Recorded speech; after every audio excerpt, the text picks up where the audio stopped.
அஸ்ஸலாமு hello all, welcome to Rifaya's diary. Madurai special jigarthanda எப்படி செய்கிறதுன்னு பார்க்கலாம்.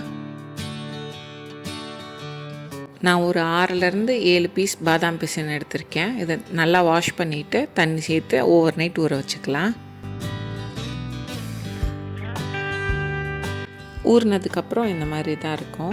ஜிகர்தண்டா பண்ணுறதுக்கு பேஸ் இன்க்ரீடியண்ட்டு கேரமல் சிரப் தான். அதை செய்கிறதுக்கு நான் 1/2 கப் சீனி எடுத்திருக்கேன். அடுப்பை லோ ஃப்ளேமில் வச்சு விட்டுட்டோன்னா இந்த மாதிரி மாறி வரும். இப்போ நல்லா மிக்ஸ் பண்ணணும். கொஞ்சம் விட்டுட்டாலும் கரிஞ்சிடும். இந்த மாதிரி கலர் மாதிரி வந்ததுக்கப்புறம் 1/2 கப் சுடுதண்ணி அடுப்பை ஆஃப் பண்ணிவிட்டு இதில் சேர்த்து கைவிடாமல் மிக்ஸ் பண்ணிகிட்டே இருக்கணும். இப்போ மறுபடியும் அடுப்பை ஆன் பண்ணிக்கணும்.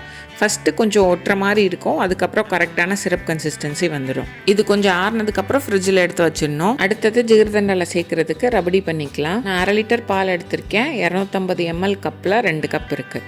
பால் இந்த மாதிரி கொதிச்சதுக்கப்புறம் சைடில் படிக்கிற பாலாடை எல்லாத்தையும் எடுத்து உள்ளே விட்டுட்டே இருக்கணும். அகலமான பாத்திரமாக எடுத்துக்கிட்டிங்கன்னா உங்களுக்கு சீக்கிரம் ரெடி ஆகிடும்.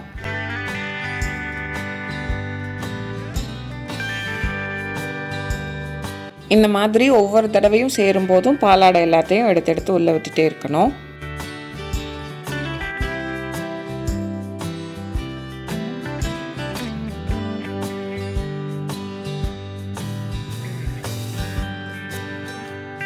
இந்த ஸ்டேஜில் கூட நீங்கள் சீனி சேர்த்து ஆஃப் பண்ணி எடுத்து வச்சுக்கலாம். ஏன்னா ஃப்ரிட்ஜில் வச்சா இன்னும் கொஞ்சம் கெட்டியாகும்.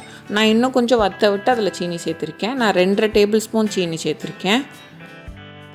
சீனி நல்லா கரைஞ்சதுக்கப்புறம் இதை ஒரு பவுலில் மாற்றி ஆறுறதுக்கு விட்டுடலாம். நல்லா ஆறுனதுக்கப்புறம் அதையும் எடுத்து ஃப்ரிட்ஜில் வச்சிடலாம்.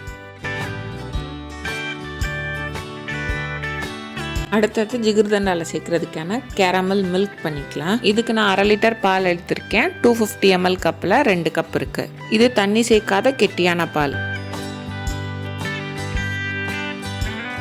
பால் இந்த மாதிரி கொதிச்சு வந்ததுக்கப்புறம் இதில் நம்ம செஞ்சு வச்சுருக்க கேரமல் சிரப் சேர்க்கணும்.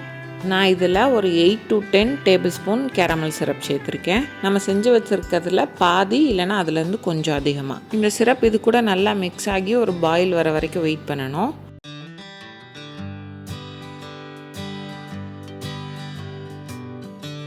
இப்போது இது கூட நான் 2 டேபிள் ஸ்பூன் சீனி சேர்த்துருக்கேன். இது நல்லா மிக்ஸ் பண்ணதுக்கப்புறம் பால் நல்லா கலர் மாதிரி இந்த கலரில் கிடைக்கும். இதையும் ஆற வச்சு ஃப்ரிட்ஜில் எடுத்து வச்சுக்கலாம். அடுத்தது கேரமல் ஐஸ்கிரீம் பண்ணிக்கலாம். இதுக்கு 1/2 கப் விப்பிங் க்ரீம் எடுத்திருக்கேன்.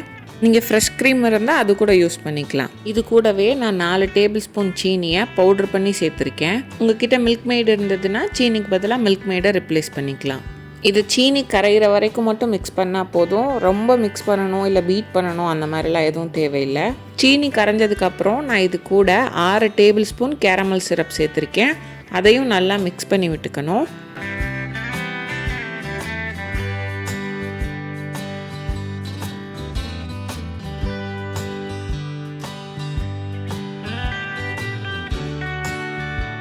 சிரப் நல்லா மிக்ஸ் ஆனதுக்கப்புறம் நான் இதில் நம்ம செஞ்சு வச்சுருக்க ரபடியிலேருந்து 1/2 டேபிள் ஸ்பூன் சேர்த்து அதை நல்லா மிக்ஸ் பண்ணி விட்டுக்கிட்டேன்.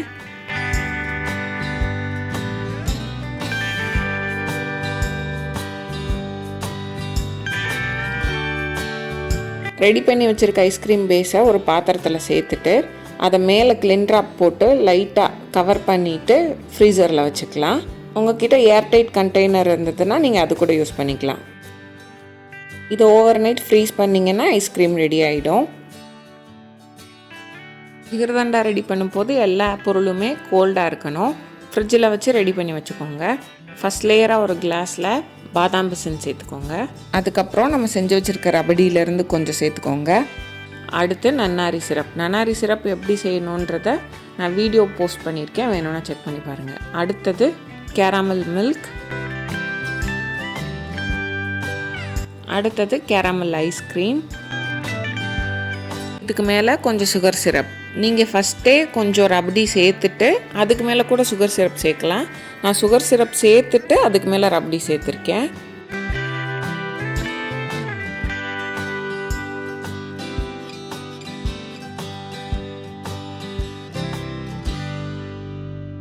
ஜிகர்தண்டா சாப்பிட்றதுக்கு முன்னாடி நல்லா கீழேருந்து மிக்ஸ் பண்ணிவிட்டு எடுத்து சாப்பிட்டோன்னா ஒரே சிப்பில் எல்லா ஃப்ளேவரும் கிடைக்கும். நல்லா டேஸ்ட்டாக இருக்கும். ட்ரை பண்ணி பாருங்கள். ட்ரை பண்ணிவிட்டு எப்படி இருந்ததுன்னு கமெண்ட்ஸில் சொல்லுங்கள். இந்த வீடியோ பிடிச்சிருந்ததுன்னா ரிஃபயாஸ் டைரிக்கு லைக் பண்ணுங்கள், சப்ஸ்கிரைப் பண்ணுங்கள், ஷேர் பண்ணுங்கள்.